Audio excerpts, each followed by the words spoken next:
नमस्कार, उत्तराखंड की खबरों में आपका स्वागत है। मैं हूं आपके साथ आकाश। अब देखते हैं खबरें विस्तार से। उत्तराखंड के मुख्यमंत्री पुष्कर सिंह धामी ने अपने आवास से सोमवार को मुख्यमंत्री वात्सल्य योजना का शुभारंभ किया। इस मौके पर बच्चों को डीबीटी के माध्यम से सीधे खातों में सरकारी आर्थिक सहायता दी गई। योजना के पहले चरण में लाभार्थी बच्चों को हर महीने 3,000 रुपए मिलेंगे। सभी लाभार्थी बच्चों को आर्थिक सहायता के साथ साथ उनकी शिक्षा और स्वास्थ्य सुविधाएं प्रदान की जाएंगी। आज हम लोग मुख्यमंत्री वात्सल्य योजना का हम लोग प्रारंभ करने जा रहे हैं और इस वात्सल्य योजना का एक ही मत है, एक ही ध्येय है कि किस प्रकार से हम जो कोविड में अनाथ हुए बच्चे हैं उनसे हम कनेक्ट हो सके, उनका हम सहारा बन सके। सरकार ने बड़ा ही मार्मिक और संवेदनशील चेहरा आज यहाँ प्रस्तुत किया है और सरकार सीधे सीधे उनके माँ बाप की भूमिका में उतरते हुए उनको सहारा देने का काम करी है। सरकार इस वात्सल्य योजना के माध्यम से 3,000 रुपये की आर्थिक सहायता प्रति बच्चा देने का काम कर रही है। इसके अलावा सरकार इनको मुफ्त शिक्षा दे रही है, मुफ्त खाद्यान्न दे रही है। इसके साथ साथ मैं कहूँगी कि 5% का आरक्षण देने वाला भी उत्तराखंड पहला ऐसा राज्य बना है। इसके साथ साथ में उनकी संपत्ति 0 माह से लेकर आपके 21 वर्ष तक उसको संरक्षण करने का काम जिलाधिकारी की जिम्मेदारी में रखा गया है। 2300 बच्चे इससे सीधे सीधे लाभान्वित होंगे और आज हमने 1062 बच्चों को सीधे सीधे यहाँ डीबीटी के माध्यम से 3,000 रुपये उनके खातों में ट्रांसफ़र किए हैं और बाद में सरकार जो है उनके शिक्षा के लिए, उनके खाद्यान्न के लिए और भी जो व्यवस्थाएं होंगी समय समय पर हम उसके लिए करते रहेंगे। और इन बच्चों को जो सही मायने में जो उनकी माँ बाप के जाने के बाद, परिवार के उनके गार्जियन के जाने के बाद जो भरपाई है वो तो मुश्किल है, लेकिन सरकार जो है उनको हर संभव से वो वात्सल्य देने का काम करेंगी जो उनके माँ बाप के बाद दिया जा सकता है। उत्तराखंड बिजनौरी महासभा द्वारा ऋषिकुल आयुर्वेद हॉस्पिटल के सभागार में कैबिनेट मंत्री स्वामी यतीश्वरानंद का भव्य स्वागत करते हुए सम्मान स्वरूप सिक्कों से तोला गया और आयोजित कार्यक्रम के दौरान अनेक कोरोना वॉरियर्स को मुख्य अतिथि द्वारा प्रमाण पत्र और माल्यार्पण द्वारा सम्मानित किया गया। एक नारा जोर से लगाएंगे सब लोग बैठे। स्वामी यतीश्वरानंद का सम्मान समारोह आज आयोजित किया जा रहा है, जिसमें हमने कोरोना वॉरियर्स जिन्होंने हरिद्वार के अंदर ग्रास रूट लेवल पे जाके लोगों की हेल्प की है, बिल्कुल अपनी जान को जोखिम में डालकर, तथा जो हमारे कैबिनेट मंत्री स्वामी यतीश्वरानंद जी हैं उनका सम्मान भी हमें करना है। उनको सिक्कों से तोल रहे हैं और साथ साथ में हमने उनसे 3 सूत्रीय मांगें अपनी रखी हैं, जिसमें हमारी पहली मांगें हैं जो बिजनौर के वासी जो हरिद्वार में रहते हैं उनके जो बच्चे हैं जो बेरोजगार हैं उनको अहर्ता के आधार पर उनको प्रेफरेंस मिले, मतलब नौकरी मिले। दूसरा हमने रखा है बिजनौरी विदुर घाट को नामित किया जाए, मतलब। और तीसरा हमने रखा है कि एक लगातार समाज के कार्यों को संपादित करने के लिए एक नगर पालिका में या कोई इरिगेशन डिपार्टमेंट के कोई भवन हमें आवंटित किया जाए, जिससे हम लगातार समाज के सेवा के लिए समर्पित भाव से काम करते रहें। और हमारी उत्तराखंड बिजनौरी महासभा का जो बेसिक उद्देश्य है, मूल उद्देश्य है, वो क्षेत्रवाद का नहीं है। क्योंकि लोग समझते हैं कि बिजनौरी महासभा तो क्षेत्रवाद कर रहे होंगे, हमारा क्षेत्रवाद का कोई मतलब नहीं है। हमारा उद्देश्य है उत्तराखंड एवं विकास का समग्र विकास करना, उस विकास में अपने आप को समर्पित भाव से सेवा देना, तथा बिजनौर वासी जो हरिद्वार में रहते हैं परमानेंटली यहाँ पर अपनी सेवा दे रहे हैं, उनके हितों की रक्षा करने का हमारा मूल उद्देश्य है। कि अध्यक्ष डॉक्टर HK सिंह जी, उनकी पूरी टीम को बधाई देता हूँ, शुभकामनाएं देता हूँ। आज उन्होंने जो हमारा कोरोना के समय में जो फ्रंट लाइन वर्कर के रूप में जिन लोगों ने समाज की सेवा की, जनता की सेवा की, उनको सम्मानित करने का ये जो आयोजन किया है ये बधाई के पात्र हैं। और जो हमारी ये बिजनौरी महासभा है ये समय समय पर गरीबों की सेवा के लिए, चाहे कोई हमारा त्यौहार हो, हर वर्ष, क्योंकि होली हमारा त्यौहार भाईचारे का त्यौहार है, पिछले 10-12 सालों से मैं लगातार इनको देखता हूँ और हर बार मेरे पास निमंत्रण भी आता है कार्यक्रम का। उस त्यौहार को भी बढ़ चढ़कर उस कार्यक्रम को ये लोग करते हैं। मैं जनता से अपील करता हूँ, जिस प्रकार से बिजनौरी महासभा उत्तराखंड सामाजिक कार्य करती है, हमें उनके कार्यों से प्रेरणा लेकर दूसरे हमारे मित्रों को, साथियों को भी इस प्रकार के काम करने चाहिए। पूर्व मुख्यमंत्री हरीश रावत देहरादून स्थित अपने आवास में मौन उपवास पर बैठे।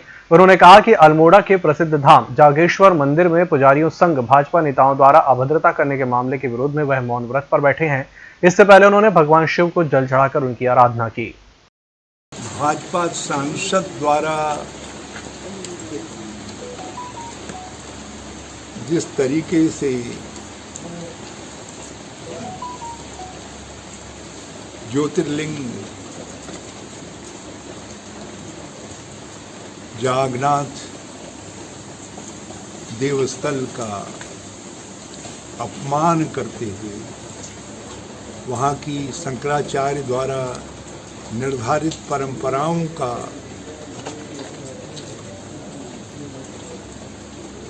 अपमान पूर्वक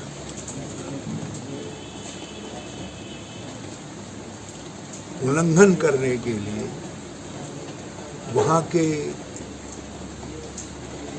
मंदिर के प्रबंधक व पुजारियों के साथ गाली गलौज मारपीट करने के लिए भाजपा के राष्ट्रीय नेतृत्व को, भाजपा पार्टी को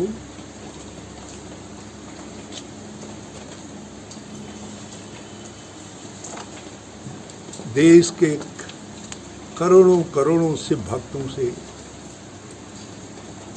जिनकी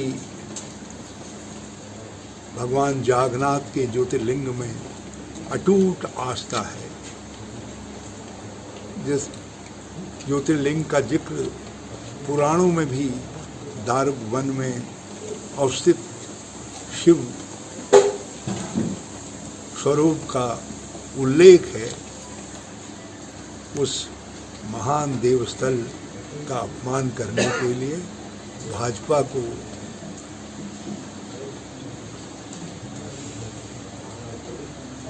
शिव भक्तों से क्षमा मांगनी चाहिए।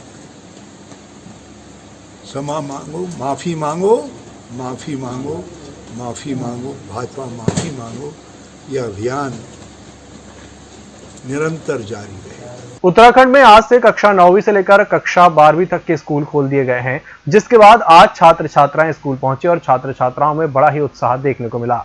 वहीं स्कूल प्रशासन भी अलर्ट मोड पर दिखा। सरकार की गाइडलाइन का पालन किया गया। दयानंद कन्या इंटर कॉलेज की प्रिंसिपल सुमन लता ने बताया कि स्कूल खोलने से पहले ही स्कूल को सैनिटाइज किया गया है, साथ ही पूरे स्कूल में साफ सफाई की गई है और जब बच्चे स्कूल पहुंच रहे हैं तो उनको सैनिटाइज किया जा रहा है। साथ ही क्लासरूम में भी सोशल डिस्टेंसिंग का पालन करवाया जा रहा है। हमें बहुत अच्छा लग रहा है क्योंकि लॉकडाउन के बाद आज फर्स्ट टाइम स्कूल खुला है और यहाँ पे हमारी थर्मल स्कैनिंग दी हुई है स्कूल में आने से पहले और प्रॉपर सैनिटाइज़र भी कराया गया है और सब सोशल डिस्टेंसिंग का ध्यान दे रहे हैं। इसलिए आज बहुत अच्छा लग रहा है क्योंकि हमारी पढ़ाई फिर से स्टार्ट होने वाली है जो इतने दिन से रुक रखी थी कोविड-19 के वजह से। हम बहुत उत्साहित हैं, आज स्कूल आने के लिए बहुत उत्साहित थे कि हमारे स्कूल खुल रहे हैं और हम प्रॉपर हमारा सैनिटाइज़र किया गया है और हमारे स्कूल में प्रॉपर साफ़ सफाई का ध्यान रखा गया है। हमारी टीचरें हर चीज़ पर बहुत ज़्यादा ध्यान दे रही हैं और हम बहुत खुशी हो रही है कि हमें स्कूल आए हैं आज लॉकडाउन के बाद पढ़ाई करने के लिए। बहुत ज़्यादा खुशी मिल रही है और साफ़ सफाई का पूरा ध्यान रखा गया है। कि पहले तो हमने सारे कमरे जो हैं उनकी साफ़ सफाई हुई है, उनको सैनिटाइज़ किया गया है, गेट पे उनकी थर्मल स्क्रीनिंग होगी, सैनिटाइज़ किया जाएगा और मास्क में होना चाहिए हर बच्चा, टीचर्स भी मास्क में होनी चाहिए। जो नहीं पहन के आएंगे उन्हें मास्क उपलब्ध कराया जाएगा विद्यालय से। 9 से जो 12th है वो 4 घंटे की व्यवस्था की गई है उनके लिए पढ़ाई की, बीच में कोई लंच नहीं होगा उनका और सोशल डिस्टेंसिंग के हिसाब से प्रॉपर बिठाया जाएगा।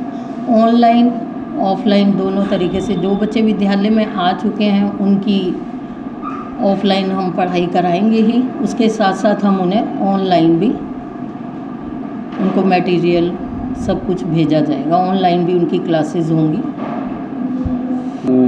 सीट छोड़ के बिठाएंगे सर, हर बच्चे को एक सीट छोड़कर बिठाया जाएगा। कोविड-19 की तीसरी लहर के मद्देनजर प्रशासन ने पूरी तरह कमर कसते हुए उत्तराखंड में अन्य प्रदेश से आने वाले यात्रियों की जांच शुरू कर दी है। वहीं चिकित्सा प्रभारी जमील अहमद ने मीडिया से रूबरू होते हुए बताया कि कोविड-19 की तीसरी लहर के मद्देनजर लगातार 3 महीने बॉर्डर पर थर्मल स्कैनिंग जांच की जा रही है। जसपुर पर बैठे हैं, ये जसपुर के अंतर्गत आता है। यहाँ पर अभी तक 26 लोगों की जांच हो चुकी है कोविड-19 की, सैंपल लिए जा चुके हैं। जो कोविड की जांच है लगातार चल रही है। पिछले 3 महीने से हम यहाँ लगातार बैठे हुए हैं, चाहे जाड़ा हो चाहे बरसात हो, फिर भी यहाँ बैठे हुए हैं जांच के लिए, ताकि तीसरी लहर से बचा जा सके। क्या जनता से तो हमें उतना रिस्पॉन्स नहीं मिल रहा है। हर आदमी कह रहा है हमको टीका लग गया है, हम जांच नहीं कराएंगे। और कौन सा रूल है कि आप जांच कर रहे हैं, किसके आदेश से बैठे हैं। हरिद्वार में आधे घंटे हुई तेज बारिश के कारण हरिद्वार की सूखी नदी ने रुद्र रूप ले लिया और 2 कारों को बहा दिया, जिसका वीडियो सोशल मीडिया पर काफी वायरल हो रहा है। वीडियो में साफ देखा जा सकता है कि किस तरह हरिद्वार की सूखी नदी में आए बारिश के जल ने किस तरह खड़ी कार को बहा दिया।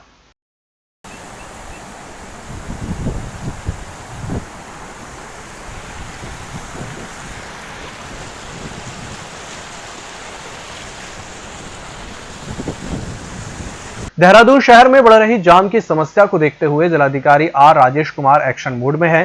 जिलाधिकारी ने देहरादून शहर का निरीक्षण किया, ट्रैफिक नियमों का उल्लंघन करने वाले चालकों के विरुद्ध कड़ी कार्रवाई की। जिलाधिकारी ने देहरादून शहर के सहस्त्रधारा रोड, तहसील चौक और घंटाघर में ट्रैफिक व्यवस्था का निरीक्षण किया, जहां पर कई लोगों के चालान भी किए गए।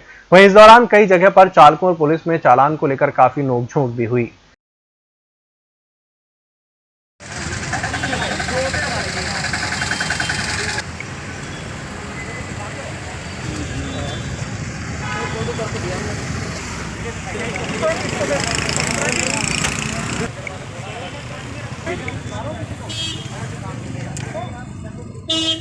पेपर लाइसेंस का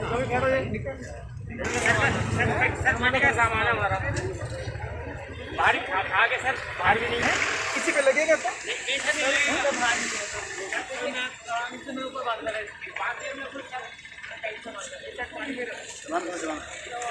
इस बुलेटिन में फिलहाल इतना ही। इसी के साथ मुझे दीजिए इजाजत। नमस्कार।